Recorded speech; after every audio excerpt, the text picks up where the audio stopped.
Hey guys, so I thought today I would just switch on the camera and hang out with you for a little bit and chat about some things and share some things with you that are going on in my head and in my space and on my desk, as you can probably see by the mess that's hanging out around the edges. Everything is a mess, but it's coming together. And this all ties into something that I have been getting requests for, which is to give an update about ditching my phone, which I did around 90 days ago, and to share the notebook that I chose to replace my phone with. I also had some questions and comments and conversations that started in my previous video, my midlife crisis planner choices video, which is the last video up on my channel if you want to check it out, or I will try to remember to link it down in the description. There was some great conversation in that video in the comments, so I thought I could check in and respond to some of those and talk about some of those things, but we're going to start by me sharing my phone replacement notebook with you and giving an honest update about how it's going quitting my phone. Okay, so if you missed it, this is a super cheap Walmart pen and gear notebook that I replaced my phone with back at the end of April, start of May, I believe. This is not a revolutionary notebook. This is not incredible or amazing by any means.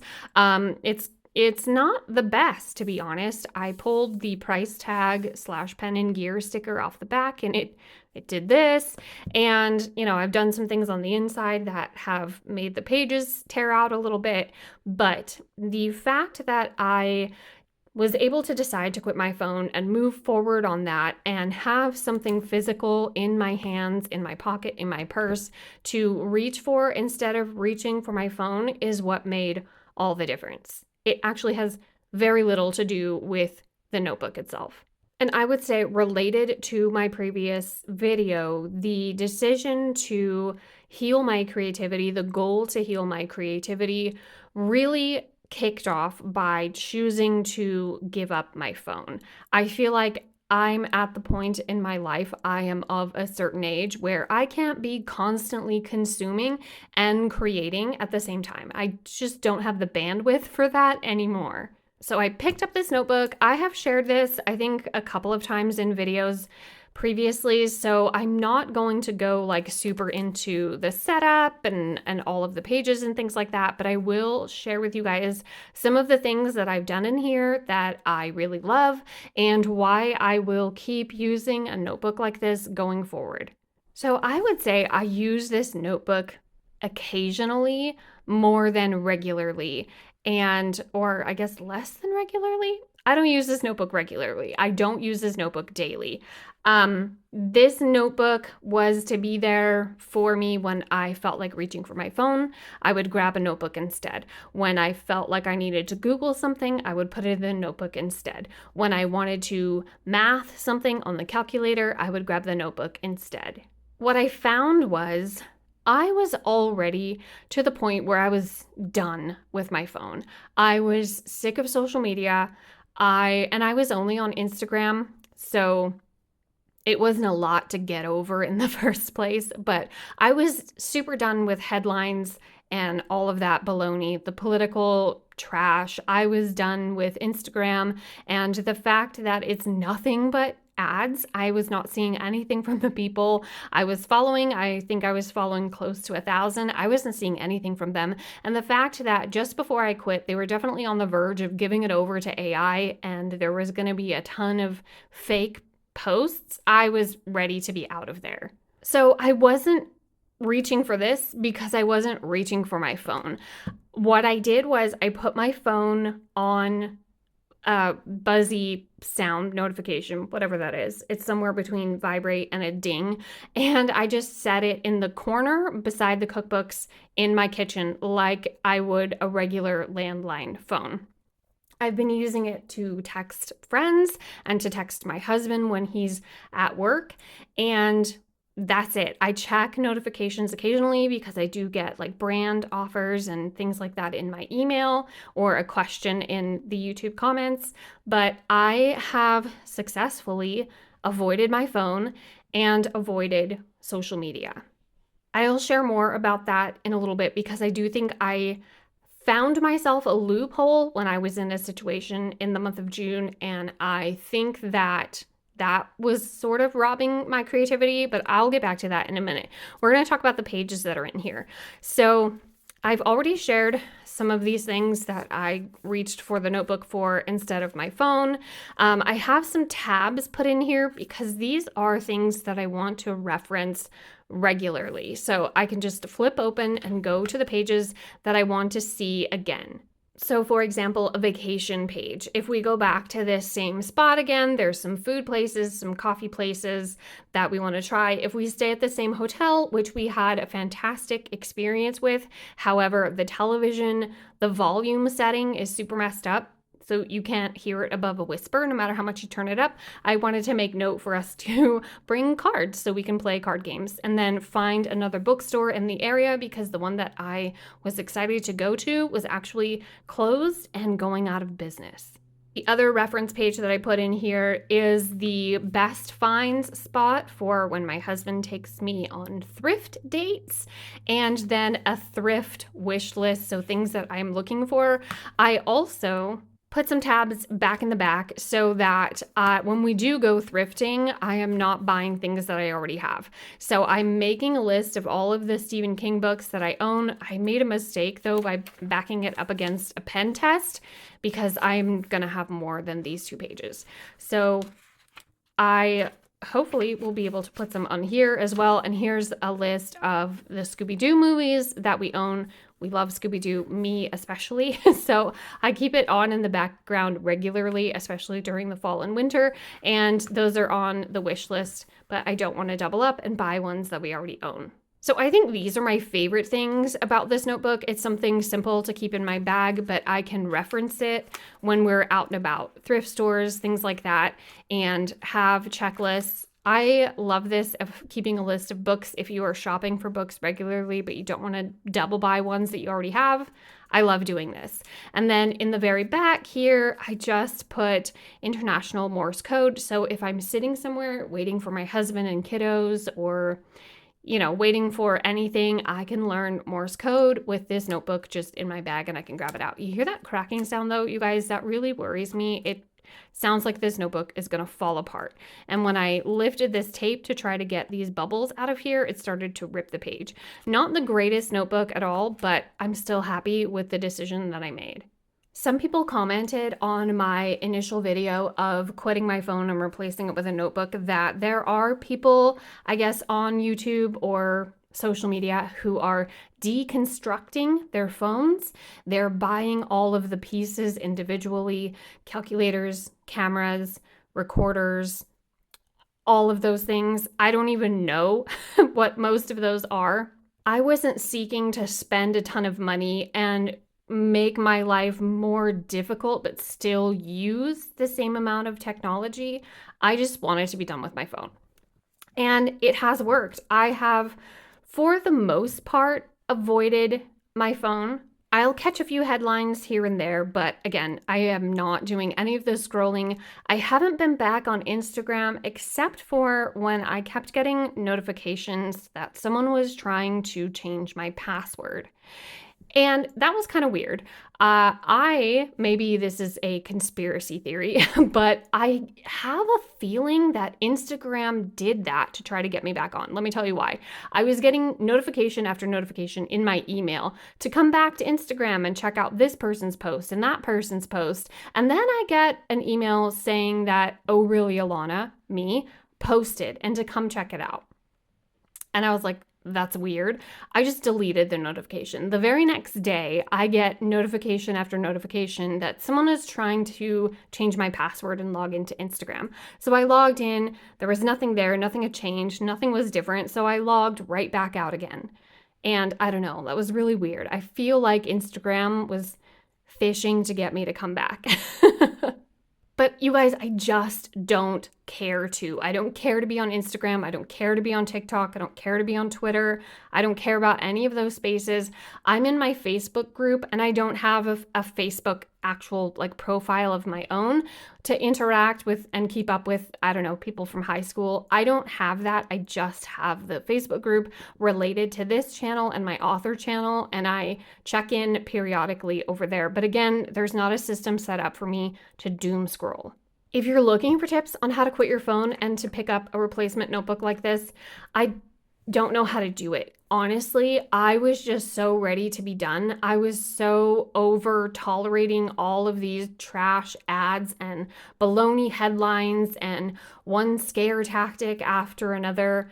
I was over it. And that's how I reached that place. If this was a year or two prior and I was trying to quit my phone, I don't know how I would have done it. I don't know if a notebook would have worked or not. It's just like any other bad habit, I guess. Like if you're not ready to quit smoking or quit drinking soda, you're just not going to. There's got to be a tipping point. There's got to be something that motivates you or inspires you or encourages you to just be done. Here's where I think I failed a little bit though, you guys. So in the month of June, my husband had an injury. He hurt his back and injured his Achilles heel. So I was doing things around the house, plus some things that he needed help with. The boys were helping great as well, but it was a very stressful time. That on top of some other things that were going on in our lives. And I was not on my phone, but I was on my tablet listening to podcasts. And because I was so stressed out, I was desperate to laugh. So I was listening to literally anybody funny who had a podcast just to not feel the stressed out feelings that I had. So I feel like that was a lot of consumption, and I feel like that's a little bit of a loophole to be listening. Well, I'm not on my phone, I'm on my tablet, and I'm not watching, I'm listening. I feel like that was still a little bit of a failure, and that definitely robbed me of a lot of time where I could have been writing or creating or doing something. Now, I'm not beating myself up about this. We do have periods in our life where there's so much going on, there's so much stress, there's so much anxiety that we just need to check out a little bit or comfort ourselves with something. I could have been the strongest person and carried all of these things, but I just didn't. And I feel like that was a waste of my time, and I feel like that was a loophole. And if I'm not careful and not checking myself, I could get into the scrolling on my tablet just as easily as being on my phone. Because I have a Google phone and a Google tablet and they reflect each other, I could have easily gotten into that mess. But I'm still off of my phone, and I plan to continue that way. I have no desire to go back to it whatsoever. And I hate the fact that it's nearly impossible to function without these smartphones. Not entirely. A lot of you did comment and say that you have gone back to the old flip phone. I unfortunately can't do that. I mean, I guess I could, but I do have a YouTube channel. I do have some needs for a smartphone, but I resent that. I don't know where we're headed with this AI stuff, you guys, but I don't like it. Anyway, so that is the update with the notebook and quitting my phone. Yeah, I do intend to stay off of my phone, to stay off of social media. I'm not going to say that I'll never go back to Instagram, because if I do publish more books, right now the book that I have published is middle grade, and I'm not trying to reach a middle grade audience via social media. But the books that I'm currently working on are more young adult and adult. So at some point, I may go back to Instagram in the capacity of just sharing my novels. But right now, I have no intention, no plan to do that. So that's where I will slip right in and share with you guys a little bit more of what we talked about in my last video, midlife crisis planner choices. So yes, I do intend to use a Hobonichi Weeks for the next 80 days, or maybe through to the end of the year, to an old one, a 2024 one. I'm just covering up the dates and redating it.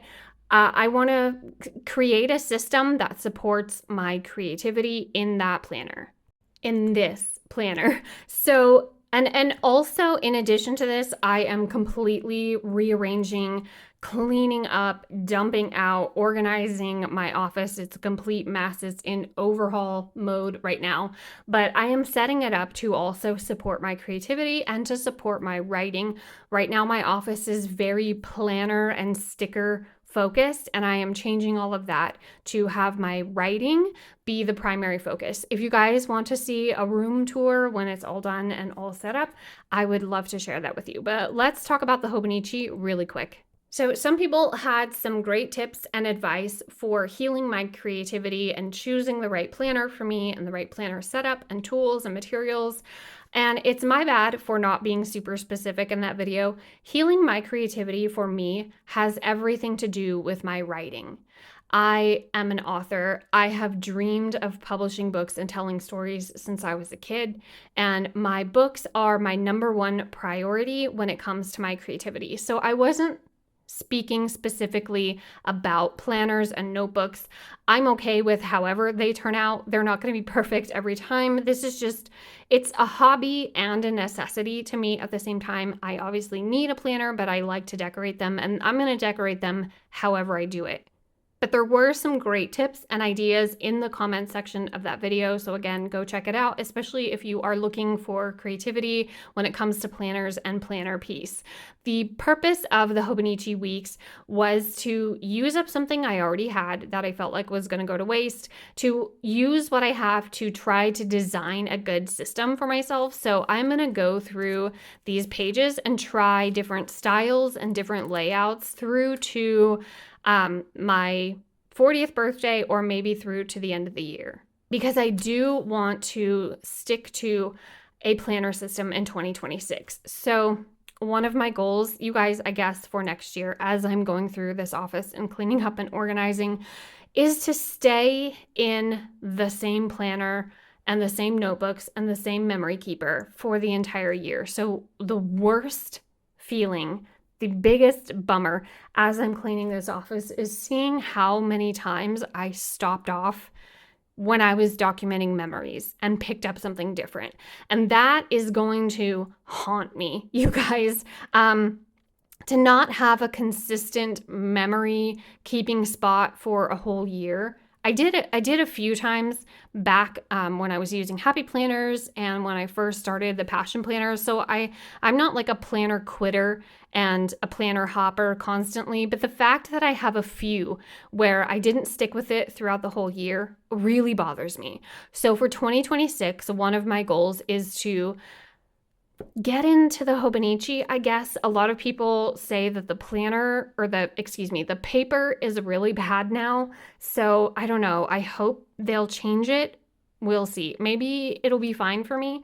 But I want to find the right system. I do want to be in the Hobonichi because it's a mix between a journal and a planner. I want the weeks and the cousin, and I want that to be my system for the entirety of 2026. No switching, no planner hopping. And I don't want to be a mid-year planner lineup girly any longer. That's a lot of words. So yeah, I want the same system for a whole year. And when I do share an office tour with you guys, you will see why. Actually, let me show you what I have right beside me. You will see why in that video. One of my goals for 2026 is to use up what I have. So I'm not going to do a no buy again because it's been pretty torturous for this year. But I'm going to try to use up what I have as much as I can and try to have a minimalist planner system, although I should maybe be a maximalist. I'm going to try to have a minimalist planner system for 2026 as well. This is mostly loose sheets of stickers, you guys. So there are washi paper stickers in the front. There are PET stickers right here. These are some little like booklets of stickers. And then all of these are just single pages that have fallen out or I've pulled out. There's just so much. And then some little sticker booklets over here. You guys, I have millions, and this is just one little box. One little box. I have a full cart that is full of stickers. I have more washi tape than I know what to do with. And I haven't bought anything this year. Super, super grateful for the brands that do decide to team up with me and send me goodies, which I do share, but I still end up keeping so much of it, you guys. So if you have any ideas for using up stashes, let me know. Maybe I'll start a junk journal. That might be an idea. So yeah, there's a lot. And that's where I'm at right now. So check in really quick. So my quitting my phone went well. This is the notebook. I'm gonna continue to stick with it. I probably won't do another update on this until the end of the year because, like I said, it's just about being off my phone. I don't have the instinct to constantly reach for my phone anymore, so I don't constantly reach for this. And then we're working our way through this. I'm going to create a bunch of different systems. I will share this with you guys in that video that I posted. Some people said that they were looking forward to seeing my progress in this and the updates and the systems that I use. I will definitely share this with you guys. And I'm overhauling my space, getting rid of a lot of things, donating things, changing things, rearranging things to support my creativity, meaning to support my writing again. Of course, I'm still going to be a planner. I have all this stuff to use up and I do have plans. But yeah, we're going to make some changes. I hope you're here for it. Let me know what you guys got going on. Let me know if you're going to be quitting your phone, replacing it with a notebook, if you're using old planners. I don't know. I've had some requests, like I said, to share this, so I thought we could just do this little check-in. And I guess that's all for this one, you guys. Thanks for hanging out with me. I will see you in my next one. Tell your dog I said hi. Bye, guys.